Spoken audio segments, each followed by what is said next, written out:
Hey y'all, hey y'all, hey y'all, hey y'all, hey y'all. Hey deep thinkers, and welcome back with me, Dr. Monica Nicole. This is the home of the deep thinkers, honey, because here we go deep, deep, deep, deep into those conversations that are not just surface level. And so today's conversation is a little bit different. A lot of you all have expressed interest in starting your own YouTube channel, starting your own content creation journey.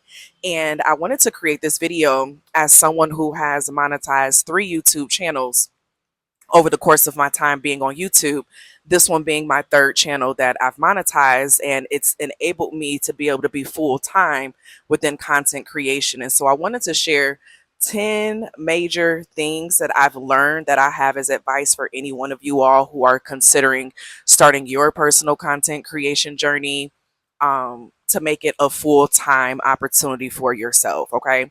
So I am going to leave, I don't want to say like the ones that you may hear a lot from other people. That one may be one of like the last ones, but I am going to mix it up. There's 10 different things that I'm going to be sharing here in this video. And I strongly recommend that you write it down, come back, visit this video if you need to.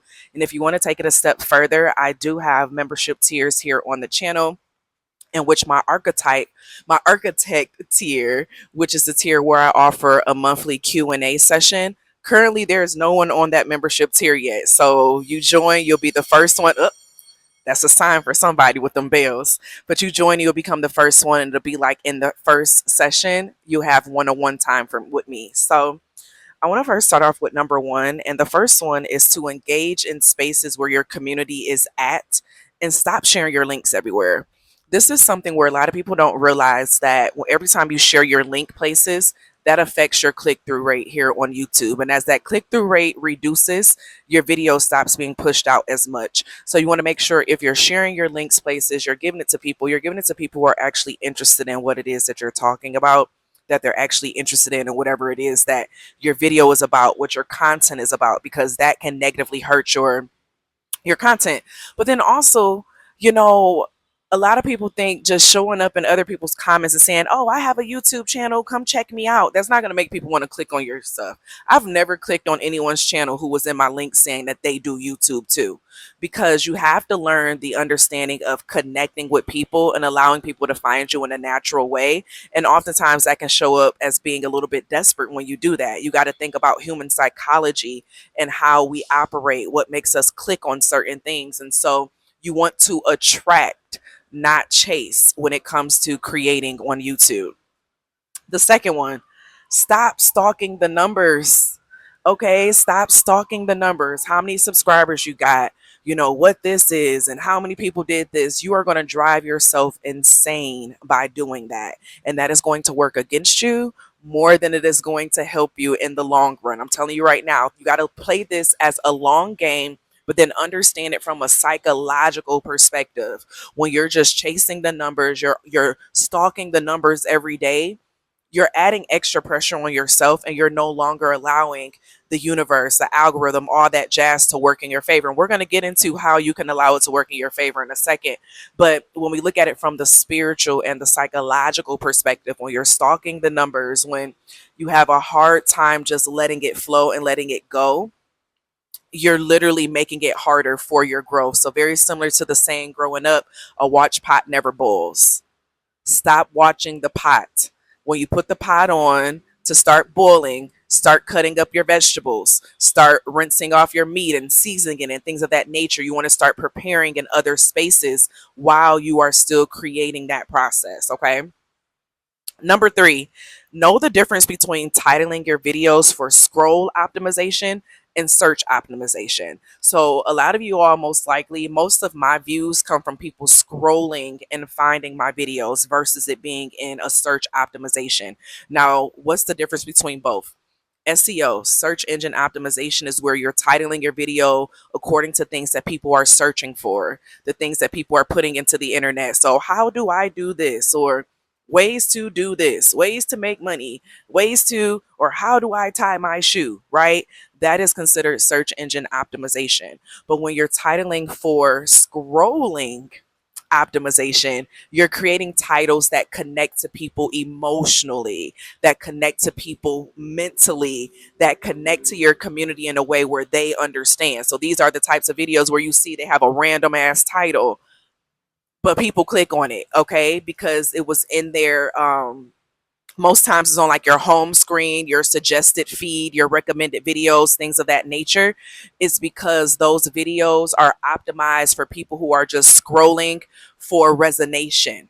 Okay. Now, in the long term, most times videos that are titled for search engine optimization, they do better in the long term. But videos that are titled for more of like resonating optimization, they do better early on. Now, there are videos that are titled for just resonation that do well, over time, because as your community grows, the videos are recommended to them, but it's because they're already connected to you and your community. Okay. And so at this time in YouTube, if you're not trying to just be like a source of information or teaching people things, you want to create titles that are built for YouTube recommending your videos and for people who are just scrolling to be able to find you. That's what I strongly recommend. Okay. Number 4, stop comparing yourself and understand your viewer archetype. One of the biggest problems is that a lot of people, they watch a lot of different creators, what they do, how they do it, what are their aesthetics, how do they create this, how do they set this up, and you not realizing that you're setting yourself up according to someone else's archetype. You need to understand, who is your ideal viewer? Who do you want to come to your page? Who are they? What do they do for fun? What is their income range? What are their hobbies? What type of shows do they watch? What are they interested in? Because you're creating an ecosystem for that archetype. You get what I'm saying? So I've done that to the point where even within my other channels and the people who are in my Butterfly Effect School of Transformation, they're like, I don't care what you post because you always post something that I'm interested in.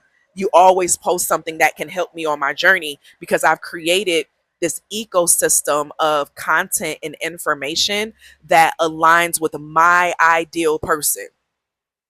The lifelong learners, the people who want to know the depths of life, the people who want to learn themselves more, the people who have the income, who have the money, and they're able to invest in certain things. You get what I'm saying? That is who I'm speaking to. Now, will other people maybe find me who are not within that archetype? Yes. And that's totally fine too. But you want to make sure you are always speaking to, who is your viewer archetype, and build your ecosystem around that. Okay. Number 5, desperation slows down your growth. Desperation reeks through your energy, especially within YouTube. This is a video. Okay. This is a video. People can tell when you're desperate. People can tell when you lack confidence. People can tell when you're not showing up authentically yourself and you're just doing what you think everyone else wants or what everyone else likes. Yes, that may allow you to grow, that may allow you to expand quickly or whatever the case is, but it's hard to keep up that type of stuff over time because you start to internalize it. It starts to negatively affect you, and those who are watching you, that desperation starts to reek. They can tell that you're doing too much. They can tell that you're trying too hard, that you're not being natural in whatever it is that you're doing. Okay. Number 6, show your personality more than an aesthetic. Let your personality be the aesthetic. YouTube is not about having all this pretty stuff and this stuff. And, I mean, yeah, there are some people who love to have, see certain backgrounds, things of that nature. But the way YouTube has been shifting, your personality is your aesthetic. Don't feel like, oh, I have to put on makeup every day. I have to wear this name brand stuff every day before I show up, or I have to. If that's not naturally you, I don't recommend doing that shit. I don't recommend showing up in a way that is not naturally you. In my main channel that got over 50,000 subscribers, I showed up primarily every day in a robe because my community that I built there, it was more of a homey type of feel. It was spiritual conversations, right? It's the sense of you're talking to a big sister, an auntie, a friend, things of that nature. You feel comfortable in that space. You get what I'm saying? Um, And so that was the aesthetic for the energy of that channel. Let your personality be your aesthetic. Let your personality be your aesthetic. And I'm saying this for the long term, for the people who don't want to get burnt out over YouTube over time because you doing all this extra that you ain't really got to do. Okay? Number 7. The algorithm favors similar topics. So your subscribers aren't notified of everything. Only the things that are similar to what they subscribe to and what they watch, unless they have all notifications. And you need to understand that like 85-90% of your audience, they're not subscribed to everything to receive all of your notifications. Okay. Only about 10 to 15% of your subscribers are going to turn on the bell notification to where they receive notification of everything that you post. So what that means is that, when people say, "Oh, I didn't get a notification, I didn't get a notification." First thing, they don't have all notifications turned on. And then, second of all, the video that you posted is not something that relates to what they watch normally or the video topic that they subscribe to you from. So, the YouTube algorithm and the AI within YouTube and Google, they look at the viewer history of the people who are subscribed and things of that nature. So, when you release your video and when they go through the processing of the video, they're reading, what is that video about? What are you talking about? What are you hitting on? Okay. And then they match that to the subscribers who watch that type of stuff, and that's who get the notifications. Okay. Now, if you have someone who they still just watch every video that you do, you have people who won't even be subscribed to you and they'll see every video that you upload on their timeline when they open up their homepage. And it's because they engage in your content and they engage in other content that's similar to yours. And so you still could be getting, I'm saying, views and watch time and things of that nature from people who are not even subscribed to you. Don't worry about the subscribers. Okay. I first went full time on YouTube with less than 10,000 subscribers. Don't worry about the subscribers. Worry about the content. Worry about the energy of what you're giving, because that takes us to number 8. Subscribers do not equal money.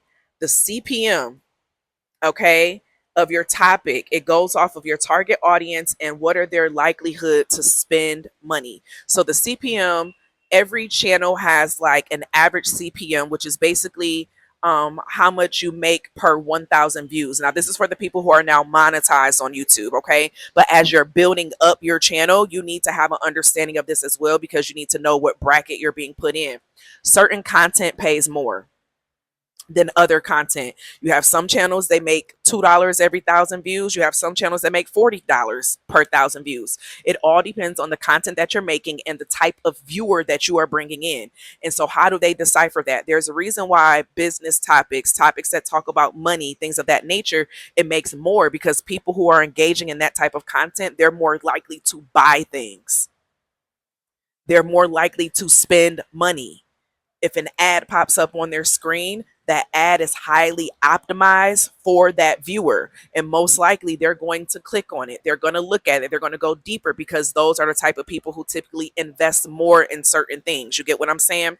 Now, you may find in some areas where it's very emotionally driven, where the CPM is higher as well, because those people typically, they may do a lot of emotional spending, things of that nature. So that's by you understanding who is your target audience, your target viewer, to understand what are their spending habits, and that is going to have an effect on the CPM of your channel and how much you make per 1,000 views that you receive for your channel. Okay. So don't focus on how many subscribers you have, because you got channels who got 100,000 subscribers and they don't make a lot of money at all. Then you have channels who got 10, 15,000 subscribers and they're full time. Okay. So don't let the numbers fool you, basically. Next, number 9. What is the baseline of your channel? So who is your channel for? How do they think? It's better to create something that you enjoy and it flows for you. Now, can you create things that are, going to get traction, it's going to get views, all this other jazz? Yeah, you can. But coming from someone who prefers to just be a natural, whatever it is that I talk about, I post every day here on the channel. I highly recommend that you tap into topics and conversations that you would do even if you weren't getting paid for it. I love to talk. All the shit that I talk about here on my channel, I do it anyway. You get what I'm saying? So, in that, the baseline of my channel, I'm creating and talking about topics for a particular person who's very similar to me and my personal growth. I'm talking to the person who is a few steps behind me, basically, right? So, what does that mean? People who are learning certain topics that I've already mastered or I've already understood. I'm a teacher at a heart. Many don't know I have a doctorate of education. Yesterday was actually my 2 year anniversary for passing my dissertation defense. But I'm an educator at heart. I've always been an educator. I'm the oldest daughter. I like to help, things of that nature, right? So I love to talk about different things about life, getting into the depths of society, things of that nature. So I like to create those types of topics. So if you're doing something where you're helping people, teaching something, think about where you were a few steps ago and create content for people who are learning or growing or embracing that journey and that process. You get what I'm saying? Number 10, the more you focus on the logistics, the harder it becomes. So you have to find your rhythm, your personal interests, and your natural flow state. You can't fake energy on video. People can tell when shit is just doing too much, when you being extra, when you're not being authentic. Okay. So it's better that you just show up naturally you, show up authentically you, and not, you know what I'm saying, play them games. Like, I don't recommend it. Not for the long term. Not if you're someone who doesn't want to eventually become burnt out while doing YouTube or any other type of content creation. Okay. And so some of you all may find yourself having questions after seeing this video. And I strongly suggest that you join my membership tiers, particularly either the Freedom Builders or the Architect tier, where you get extra videos, extra content.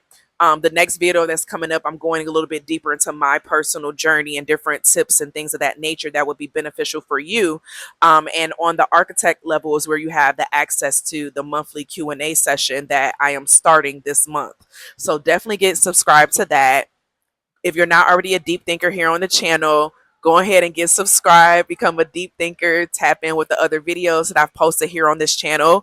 But I need you all to understand that content creation is still one of the best ways to create personal freedom. And my next video is actually going to be getting into that a little bit more. Leave your questions down below that you may have for me in regards to this topic, and I will definitely be talking about that in an upcoming video. I thank y'all for being here, and I want y'all to remember, don't be afraid to go deep, because sometimes it really is that deep. Okay. I'm going to see y'all later. Bye.